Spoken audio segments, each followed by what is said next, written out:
ರಾಷ್ಟ್ರೀಯ ಸ್ವಯಂ ಸೇವಕ ಸಂಘದ ಬಗ್ಗೆ ವಿವಾದಾತ್ಮಕ ಹೇಳಿಕೆ ನೀಡಿರುವ ಎಐಸಿಸಿ ಅಧ್ಯಕ್ಷ ಮಲ್ಲಿಕಾರ್ಜುನ ಖರ್ಗೆ ಅವರ ವಿರುದ್ಧ ಮಂಡ್ಯದಲ್ಲಿ ಬಿಜೆಪಿ ಕಾರ್ಯಕರ್ತರು ತೀವ್ರ ಆಕ್ರೋಶ ವ್ಯಕ್ತಪಡಿಸಿದ್ದಾರೆ. ಆರ್ಎಸ್ಎಸ್ ವಿಷಕಾರಿ ಹಾವು ಎಂಬ ಖರ್ಗೆ ಅವರ ಹೇಳಿಕೆಯನ್ನ ಖಂಡಿಸಿರುವ ಬಿಜೆಪಿ ಮುಖಂಡರು ಮಂಡ್ಯ ಜಿಲ್ಲಾ ಪೊಲೀಸ್ ವರಿಷ್ಠಾಧಿಕಾರಿಗಳಿಗೆ ದೂರು ಸಲ್ಲಿಸಿ ಕಾನೂನು ಕ್ರಮಕ್ಕೆ ಆಗ್ರಹಿಸಿದ್ದಾರೆ. ಅಸ್ಸಾಂನಲ್ಲಿ ನಡೆದ ಕಾರ್ಯಕ್ರಮವೊಂದರಲ್ಲಿ ಮಾತನಾಡಿದ ಮಲ್ಲಿಕಾರ್ಜುನ ಖರ್ಗೆ ಅವರು ಆರ್ಎಸ್ಎಸ್ ಮತ್ತು ಬಿಜೆಪಿ ವಿಷಪೂರಿತ ಹಾವಿನಂತೆ, ನೀವು ಅದನ್ನ ಕೊಲ್ಲದಿದ್ದರೆ ನೀವು ಬದುಕುಳಿಯುವುದಿಲ್ಲ ಎಂದು ಪ್ರಚೋದನಾಕಾರಿ ಭಾಷಣ ಮಾಡಿದ್ದಾರೆ.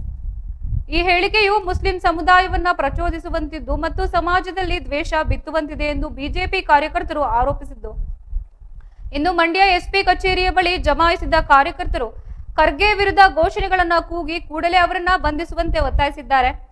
ಕಾಂಗ್ರೆಸ್ ಪಕ್ಷವು ಇಂತಹ ದ್ವೇಷ ಭಾಷಣದ ವಿರುದ್ಧ ತಕ್ಷಣವೇ ಕ್ರಮ ಕೈಗೊಳ್ಳಬೇಕು ಎಂದು ಪ್ರತಿಭಟನಾಕಾರರು ಆಗ್ರಹಿಸಿದ್ದು, ಪ್ರತಿಭಟನೆಯಲ್ಲಿ ಬಿಜೆಪಿ ಮುಖಂಡರಾದ ಸಿಟಿ ಮಂಜುನಾಥ್, ಪ್ರಸನ್ನ ಸೇರಿದಂತೆ ಹಲವಾರು ಪ್ರಮುಖರು ಭಾಗವಹಿಸಿದ್ದರು.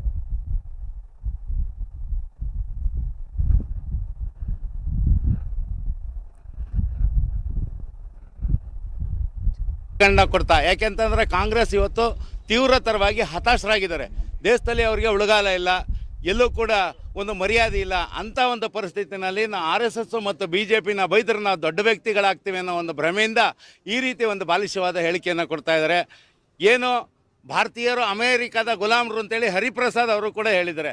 ಸ್ವಾಮಿ ಹರಿಪ್ರಸಾದ್ ಅವರೇ, ನಿಮಗೆ ಒಂದು ಚುನಾವಣೆಯಲ್ಲಿ, ಪಂಚಾಯತಿ ಚುನಾವಣೆಯಲ್ಲಿ ಸ್ವತಂತ್ರವಾಗಿ ಗೆಲ್ಲಿಕ್ಕೆ ನಿಮಗೆ ಒಂದು ದಮ್ಮು ತಾಕತ್ತಿಲ್ಲ ಅಂತ ನೀವು ಸೋನಿಯಾ ಮಾತಾ ಕಿ ಜೈ, ರಾಹುಲ್ ಬಾಬಾ ಕಿ ಜೈ, ಪ್ರಿಯಾಂಕಾ ವಾದ್ರಾಯ್ ಕಿ ಜೈ ಅಂತ ಹೇಳಿ ಅವ್ರ ಮನೆ ಕದಾ ಕಾಯ್ತಿರ್ತಕ್ಕಂಥ ನೀವು ಗೇಟ್ ಕೀಪರ್. ನೀವು BJP ಬಗ್ಗೆ RSS ಬಗ್ಗೆ ಮಾತನಾಡಲಿಕ್ಕೆ ನಿಮಗೆ ಯಾವುದೇ ಹಕ್ಕಿಲ್ಲ.